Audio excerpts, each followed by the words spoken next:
의 무지함으로 주 앞에 짐승이 오나 내가 항상 주와 함께하니 주께서 내 오른손을 붙드셨나이다. 주의 교훈으로 나를 인도하시고 후에는 영광으로 나를 영접하시리니 하늘에서는 주 외에 누가 내게 있으리요 땅에서는 주밖에 내가 사모할 리 없나이다. 내 육체와 마음은 쇠약하나 하나님은 내 마음의 반석이시오 영원한 분깃이시라. 무릇 주를 멀리하는 자는 망하리니 음녀같이 주를 떠난 자를 주께서 다 멸하셨나이다. 하나님께 가까이 함이 내게 복이라.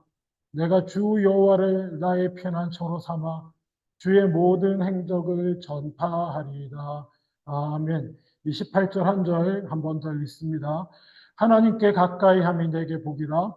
내가 주 여호와를 나의 피난처로 삼아 주의 모든 행적을 전파하리이다. 아멘. 아멘. 무엇과 함께하는가? 혹은 누구와 함께하는가? 이것은 인생에 있어서 가장 중요한 문제 중의 하나입니다. 우리의 짧으면 짧고 길면 긴 인생인데 원하기는 여러분이 좋으신 분과 함께 하시기를 주님의 이름으로 축원합니다. 그리고 괜찮다면 좋은 것과도 함께 하시기를 주님의 이름으로 축원합니다. 좌우를 보십시오. 좋으신 분과 함께하고 계십니까? 남은 이 땅의 삶을 함께할 좋으신 분 하나님이 허락해 주신 줄로 믿습니다. 그리고 우리가 이 땅을 살아가면서 함께할 것 중에 그 무엇과도 비교할 수 없이 우리가 함께하면 가장 좋은 것이 있습니다. 무엇이겠습니까? 예, 오늘 읽은 대로 하나님이십니다. 우리가 하나님과 함께하고 하나님과 가까이 하는 것이 무엇보다도 중요하고 무엇보다도 가장 좋은 것인 줄로 믿습니다. 하나님을 다 아시는 분들이 여기 앉으셔서 예배 드리시는 것으로 믿어지기에 제가 감히 선포합니다. 하나님과 함께하는 것이 가장 중요하고 이 땅에서나 하나님 나라에서나 지금부터 영원까지 가장 귀하고 소중한 일입니다. 여러분, 하나님을 가까이 하는 것이 복이다라고 오늘 본문 28절은 말하고 있습니다. 복이 뭐냐라고 얘기하면 좀 복잡해지겠지만 그냥 구약 히브리어 원전 말씀을 그냥 직역을 하자면 여호와를 하나님께 가까이 하는 것이 내게 좋다입니다. 굿입니다. 굿. 복이라고 해서 조금 더 의미를 더 많이 담을 수 있는데요. 원래 원어도 그렇습니다만 그냥 내게 좋은 것이다 이렇게 말합니다. 하나님을 가까이 하는 것이 내게 좋은 일이다.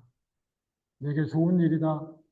여러분, 여기 계시는 분들은 아마 하나님을 가까이 하시는 인생을 살아오시고 계신 분이거나 적어도 그래도 하나님을 떠나지 아니하고 하나님을 가까이 하고자 하시면서 살아오신 분들이라고 여겨집니다. 어떻습니까? 그렇게 하나님을 가까이 했고 그리고 가까이 하려 하며 살아온 여러분 인생은 좋으십니까? 기쁘십니까? 감사합니다. 한 분 입술로 아멘 해주셔서 속으로 아멘 해주신 걸라고 믿는데 이해합니다, 여러분. 왜냐하면 제가 오늘 굳이 느끼셨는지 모르겠지만 앞에 찬양, 새로운 찬양까지 골라서 그리고 또 예전에 부르던 찬양까지 다시 고르고 그리고 찬송가까지 고르면서 세 곡을 한 주제로 맞췄는데 무슨 주제였습니까? 오늘 찬양 시간에 함께 드린 찬양 뭐죠? 주를 가까이 함이 내게 복이라. 아셨죠? 이렇게 고른 거는 내 주를 가까이 함이 주를 가까이 하는 것이 내게 복이라. 가사가 다 그렇습니다. 중요 가사가 반복되는 가사가 주를 가까이 하는 것이 내게 복이라는 찬양들이었습니다. 근데 여러분 앞에 두 곡하고 세 번째 곡은 느낌이 좀 다릅니다. 앞에 두 곡은 뭐 새 찬양도 있고 있었는데 그냥 주님을 가까이 하는 것이 복이다. 얼마나 귀하고 좋은 일인지 더욱 가까이, 주님을 더욱 가까이 하기 원합니다. 라는 그런 찬양곡이었다면 우리가 마지막으로 부른 내 주를 가까이 하게 함은 뭐라고 고백합니까? 좋다. 내 주를 가까이 하게 함은 십자가 짐 같은 고생이다. 그렇게 찬양하기도 합니다. 어느 쪽이 맞습니까? 내 주를 가까이 하는 것은 참 좋은 일입니다. 내가 주를 가까이 하니 복입니다.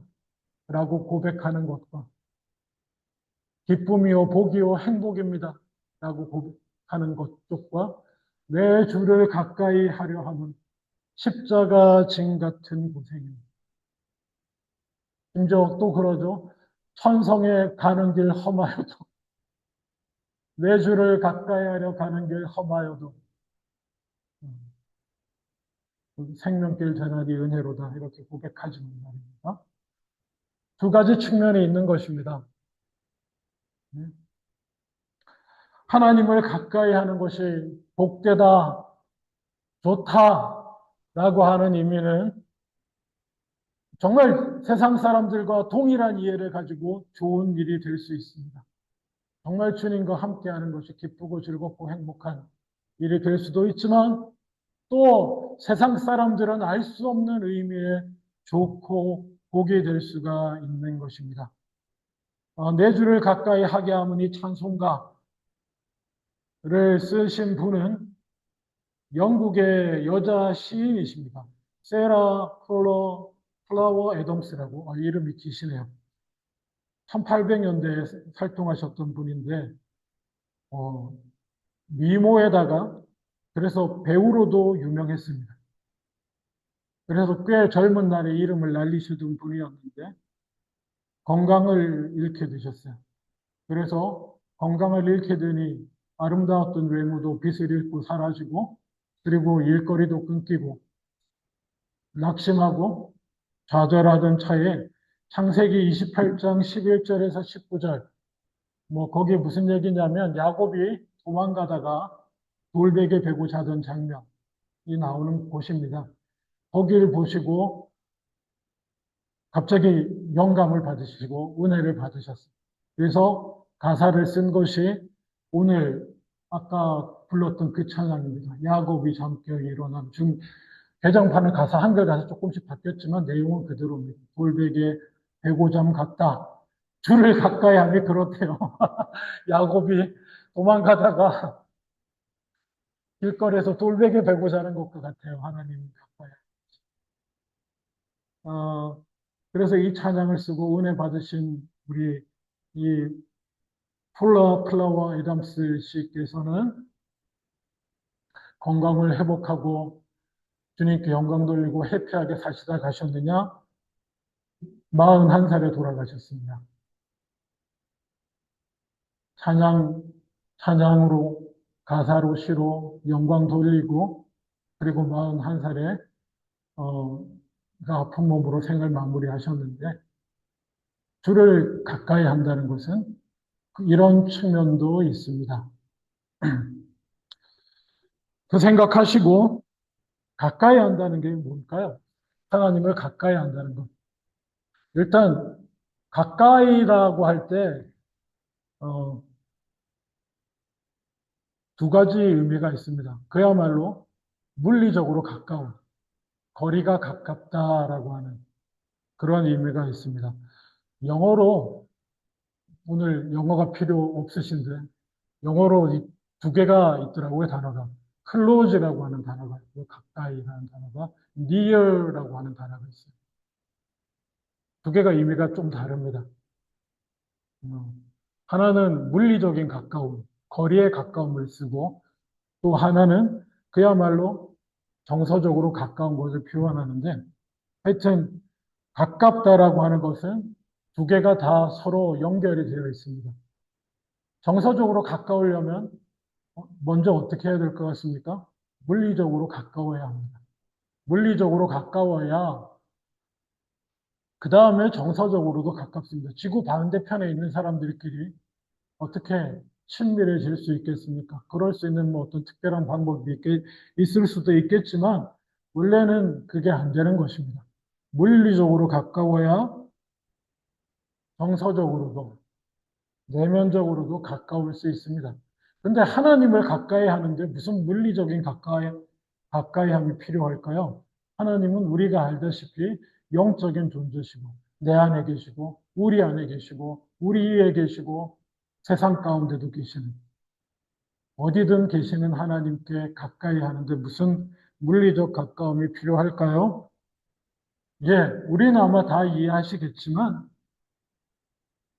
물리적 가까움이란 이렇게 이해하면 좋을 것 같습니다. 하나님을 가까이 하라고 표현했을 때, 우리 측면에서, 우리 입장에서 뭔가 육신을 가진 물리적인 환경과 상황 가운데 제한받는 우리 입장에서 하나님께 나아가려고 하는 그 어떤 것을, 그 하나님을 가까이 한다라고 할 때 아마 거기에 조금 물리적인 가까이라고 하는 표현을 적용할 수 있을 거라는 생각이 듭니다. 예를 들면 이런 것입니다. 하나님을 알지 못하던 사람이 예배 교회에 나오는 것, 예배 가운데 나오는 것, 뭡니까? 물리적인 가까이 합니다. 그는 아는 것 아무것도 없어요.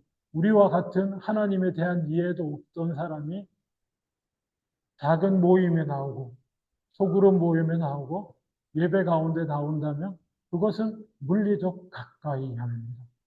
그런 분들에게는 그야말로 문자 그대로 물리적 가까이함이 적용됩니다.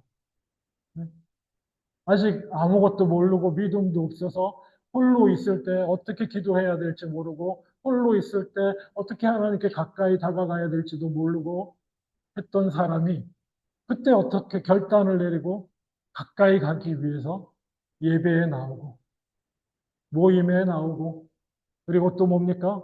잘 모르지만 하나님께 가까이 가기 위해서 기도해 보시죠. 하나님을 불러보시죠.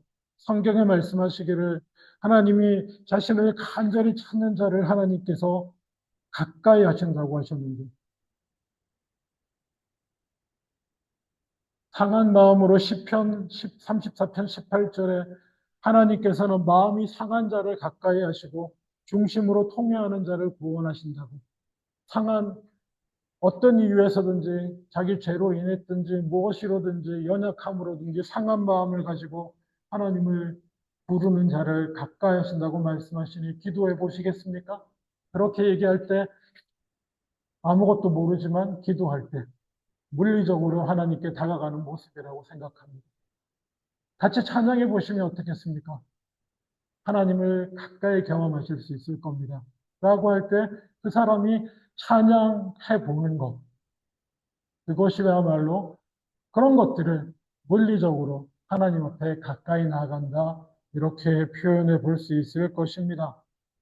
하나님을 알지 못하는 자들이 하나님 앞에 나아갈 때 눈에 보이지도 않고 잡히지도 않고 뭐가 뭔지 모르지만 하나님을 가까이 하고자 할 때에 나아가는 그런 결단과 선택들을 물리적인 가까이 함이라 표현할 수 있을 것입니다. 근데 말입니다. 하나님을 안다고 하고, 하나님을 믿는다고 하고, 하나님과 오래 함께 했다고 하는 우리들도 어느 순간에 물리적 가까이함이 필요할 때가 있습니다. 그렇지 않습니까? 하나님과의 친밀함을 잃어버리고, 내려놓고, 그러고 사는 어느 순간, 다시 예배에 나오기로 내 몸을 일으켜서 나오기로 결단해야 되는 순간이 있고, 내가 다시 그래도 내가 기도해 보기로 무릎을 꿇기로 결단해야 되는 순간이 있고, 그리고 내가 다시 말씀을 읽기로 묵상하기로 결단해야 되는 순간이 있고, 내가 다시 찬양하기로 결단해야 되는 순간이 있고, 하다못해 하기 힘들면 내가 종일 주를 찬양을 드리리라 결단하고 움직여야 될 때가 있는 것입니다. 그런 것들이 어쩌면 물리적인 가까이함에 해당되는 것이 아닌가 생각이 듭니다. 이 자리에 나오신 여러분들, 적어도 물리적으로 하나님 앞에 가까이 나아오신 줄로 믿습니다. 그렇게 물리적인 가까이 나아감이 있을 때에 우리는 비로소 하나님과의 친밀한 관계를 맺을 수 있는 자리에 들어서게 된 것입니다. 만나야 친밀이고 뭐고 이루어질 거 아닙니까? 본질적으로 하나님을 가까이 한다는 것은 하나님과 친밀해진다라는 것입니다. 그래서 친밀하기 위한 첫걸음, 물리적인 가까이함입니다. 어디 계시든지 항상 하나님과 가까이 하기 위해서 결단하시고 움직일 수 있는 여러분 되시기를 주님의 이름으로 축원합니다. 근데 말입니다. 구약에서는 하나님을 가까이 하라라고 표현하는데 예수님이 이 땅에 오셔서는 아예 뭐라고 말씀하셨습니까? 하나님을 가까이 하는 것을 넘어서 지난주의 설교가 기억나실지 모르겠습니다. 요한복음 15장 11절에 그리고 또 요한복음 말씀 가운데 15장 계속 그 말씀 가운데 내가 너 안에 너희가 내 안에 있으라. 요한복음 15장 10절에 내가 아버지의 계명을 지켜 그의 사랑 안에 거하는 것 같이 너희도 내 계명을 지켜 내 사랑 안에 거해라. 아예 하나님을 가까이 하라는 수준을 넘어서 이런 말하면 좀 비유가 좀 그렇지만 하나님을 가까이 하십시오. 물리적으로 가까이 하시고 하나님을 하나님과 친밀함을 쌓아 가십시오. 이건 어쩌면 초급자 과정일 수 있는데 예수님은 오셔서 너희는 하나님 안에 살아야 됩니다. 그리고 하나님이 너희 안에 살아야 됩니다. 그냥 하나님과 가까워지고 친밀해지는 수준을 아예 넘어서서 너희는 그 안에 살아야 된다. 라고, 물론 예수님 안에 사는 것도 같은 거고요. 그렇게 말씀하십니다. 한번 도전해 보시기를 원합니다. 그냥 하나님을 물리적으로 가까이 하는 것을 넘어서서 하나님 안에 거하시기를, 말씀 안에 거하시기를, 이건 또 다른 주제지만 도전해 보시기를 원합니다. 그러면 하나님 안에 거하는 것이, 하나님을 가까이 하는 것이 뭐가 좋은 일입니까? 하나님과 가까이 하며 살았더니 뭐가 좋으시던가요? 아까 심지어 내 주를 가까이 찬송가는 십자가 짐 같은 고생이고 돌베개 105점 같은 거가 하나님과 가까이 하는 삶이라고 가사를 쓰고 그렇게 아프다가 돌아가셨는데 도대체 하나님을 가까이 하는 것이 뭐가 좋다는 것입니까? 오늘 읽은 본문에서만 먼저 살펴본다면 그것은 23절에 보면 내가 항상 주와 함께하니 사실 여기도 함께한다는 표현이 있습니다.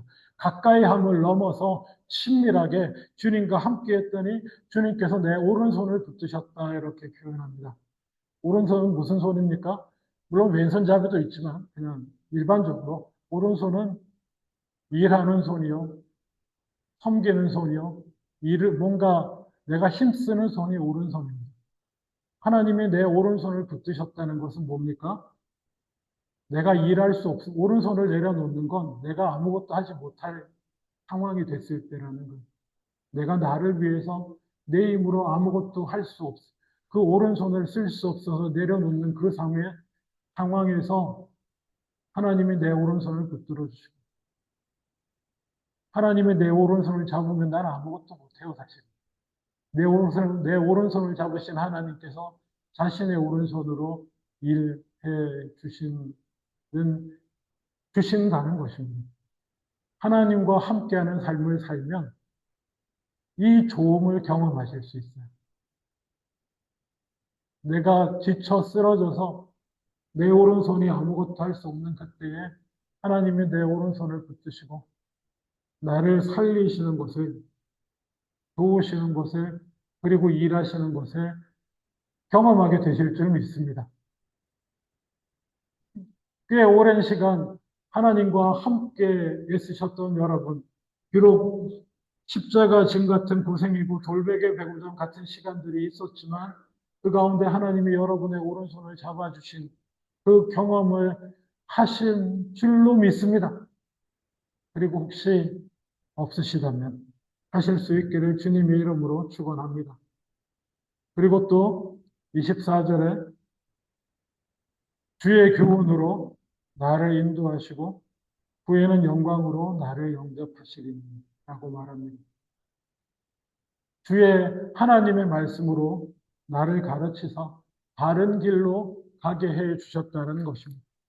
하나님 앞에 서는 날까지 부끄러움 없이 올바른 선택을 하며 나아갈 수 있도록 하나님께서 도우시고 가르쳐 주셨다는 것입니다.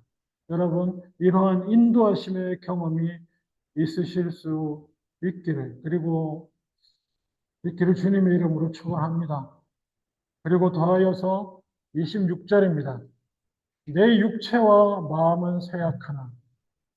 여러분, 아, 그, 사실 이 시편 기자가 제가 22절을 다시 강조해서 안 읽었는데요. 되게 하나님 앞에 낙심해요.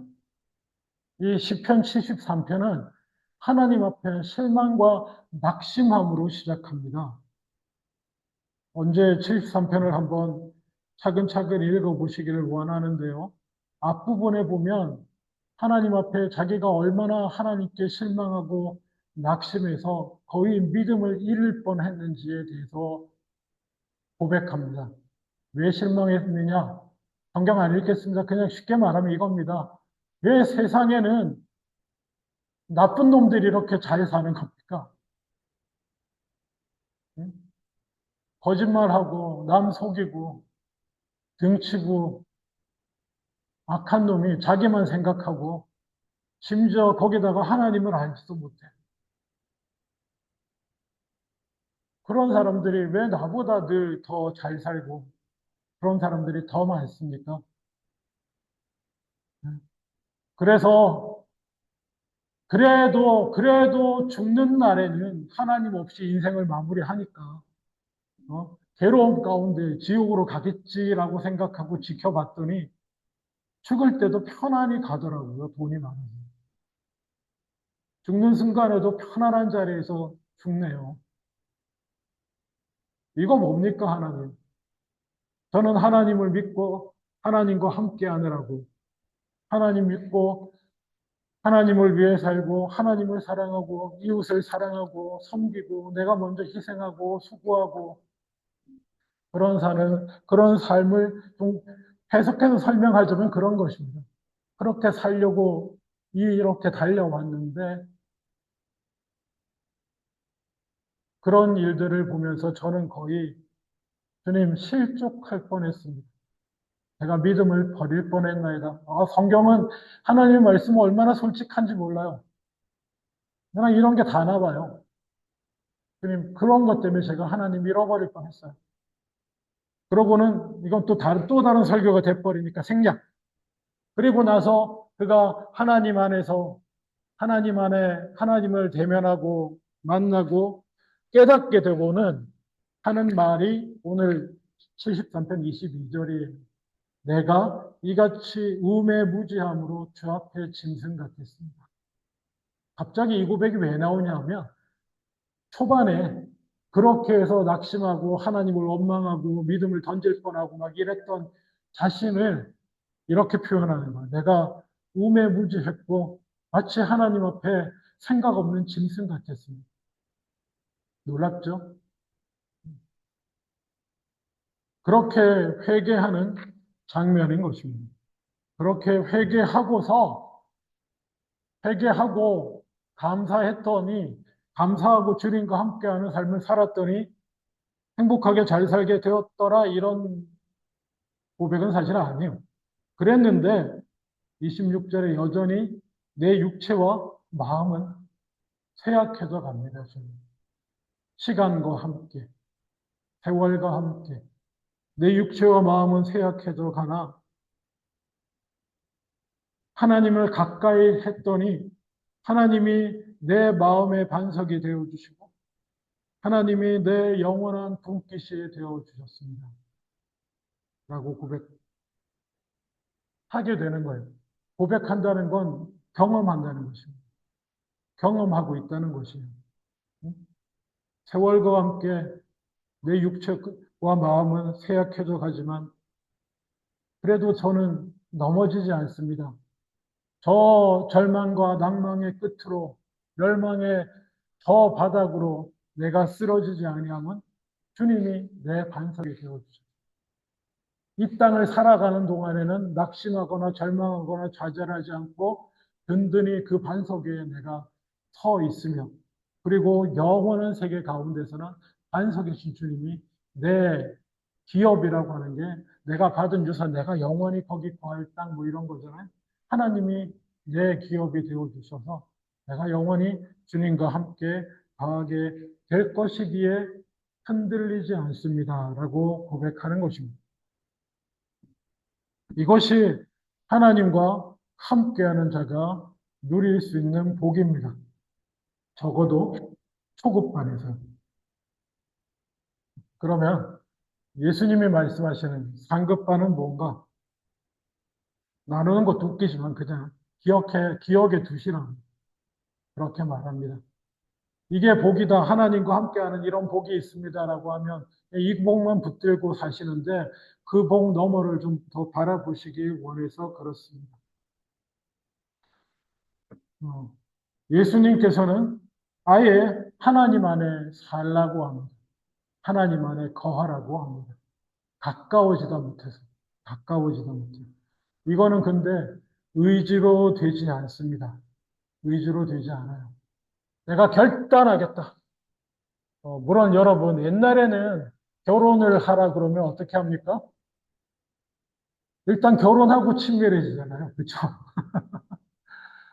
오늘은 이른바 연애하고 결혼한다는 것은 무슨 말입니까? 친밀해지고 결혼하는 거예요. 친밀해지는 시간을 가지고 하나 되는 시간을 갖는데 옛날에는 뭡니까? 그냥 이렇게 정해주면 일단 결혼하고 만나서 친밀해지는 과정을 막 거치고 하나가 되거나 아니면 그냥 처음에 안 맞고 튕겨진 상태에서 그냥 평생 그러거나 뭐 이렇게 되는데 어쨌거나 하나님과의 관계는 뭡니까? 적어도 우리가 물리적으로 가까이 하는 단계들이 있고요. 그렇게 하다가 보면 진심으로 하나님과 가까이 하고 친밀해지는 순간이 옵니다. 여러분이 하나님을 진정으로 좋아하게 되면요. 사실은 물리적인 노력이 이제는 더 이상 필요 없는 순간이 됩니다. 내가 어디가 있든지, 어디에 거하든지, 무엇을 하든지, 자든지, 깨든지 하나님 안에 있으며 하나님과 함께하는 그런 상황이 되는데요. 여러분, 누군가를, 누군가를 좋아한다. 내가 하나님하고 정말 친밀한지 친밀하지 않은지 우리가 어떻게 알 수 있을까요? 제가 지금 여러분은 지금 하나님과 친밀하십니까? 라고 물으면 여러분 손 드실 수 있을까요? 어떻게 판단할 수 있을까요? 한 가지 힌트를 드리면 이거라고 생각합니다. 음, 제가, 제가 그 대학교 애들 상대로 이렇게 사역할 때였는데, 섬길 때 어떤 둘이 CC 캠퍼스 커플로 사귀던 애들이 있었습니다. 근데 형제가 군대를 가게 됐어요. 군대를 갔어요. 그리고 나서 좀 있다가 자매가 저랑 상담을 하기로 했어요. 그래서 상담을 하는데 이 자매가 뭐라 그러냐면, 그때 제 간사니까, 간사님, 군대 간 형제를 제가 기다려야 할까요? 아니면 기다리지 말아야 할까요? 그래서 제가 뭐라고 그랬을 것 같습니까? 응? 의리가 있지. 약속했으면 기다려야지. 이랬을까요? 일단 네가 좋아하면 기다리는 거고 네가 좋아하지 않으면 기다리지 않는 건데 이미 그걸 나한테 물어봤다는 거는 네가 좋아하지 않는 것 같구나. 좋아하면 물어볼 일도 없어요. 기다려야 될지 말아야 될지 누구한테 내가 기다려야 될까? 꼭 찾아와서 물어보고 결정할 일도 없어요. 정말 좋아하면 그냥 기다리는 것입니다. 아멘. 하나님을 여러분이 물리적으로 가까이 함을 넘어서 정말 좋아한다면 물어보지 않는 줄 믿습니다. 함께 해야 될까요, 말까요? 이걸 하는 게 좋을까요, 말까요? 물리적으로 가까이 하기 위해서 이렇게 하는 게 좋을까요, 말까요? 물어보지 않습니다. 그냥, 그냥 그렇게 하려고 하는 게 당연하고, 그 안에 살려고 하는 게 당연하고, 가까이 하려고 하는 게 당연합니다. 그러면 하나님과 이미 친밀하고, 여러분은 하나님을 좋아하시는 분이 분명합니다. 사랑하시는 분이 분명합니다. 말씀을 맺기를 원합니다. 평생 하나님을 가까이 하는 여러분 되시기를 원합니다. 그리고 제가 잠깐 빠뜨렸는데 하나님을 가까이 하는 최고의 복은 뭘까요? 지난주엔 뭐라고 했습니까? 하나님 안에 거함으로 참 기쁨이 있고요. 기쁨이 있고 그래서 감사가 넘치게 되는데요. 근데 그것보다 더 중요한 것은요. 더 중요한 것은 하나님을 가까이 하다 보면 내 성품이 하나님을 닮아갑니다. 금목자흙, 근주자적 뭐 이런 얘기 할 필요 없이 우리는 가까이 하는 존재를 닮아가게 되어 있습니다. 부부가 그런 의미에서 진짜 가까운 부부는 서로 닮아가요. 마찬가지로 우리가 진정으로 하나님을 가까이 하면 놀랍게도 내 인격이 이 대책 없는 어딘가 늘 망가져 있는 내 인격이 하나님을 닮은 부분이 생겨나요. 그게 가장 큰 축복인 줄로 믿습니다. 그래서 진정으로 빛이 납니다. 그래서 진정으로 세상에 빛이 되고요. 그리고 진정으로 세상의 소금이 됩니다. 하나님을 가까이 하시기를 원합니다. 이런저런 복이 있지만 내가 하나님을 닮아가게 된다는, 아버지를 닮아가게 된다는 그 놀라운 것을 꿈꾸며 주를 가까이 하는 저와 여러분 다 되실 수 있기를, 어떤 상황에서도 주를 가까이 할 수 있는 저와 여러분 다 되실 수 있기를 주님의 이름으로 축원합니다. 기도하겠습니다. 아버지 하나님, 주님을 가까이 함이 내게 복입니다. 우리에게 복입니다. 가장 좋은 것입니다. 지금까지와도 같이 앞으로도 어떠한 상황에서든 주님을 가까이 하며 가까이 하기를, 함께 하기를 추구하며 살아가는 우리들 다 되게 하여 주시옵소서. 감사드리고 예수님 이름으로 기도합니다. 아멘. 다 일어나셔서 찬송합니다. 314장입니다.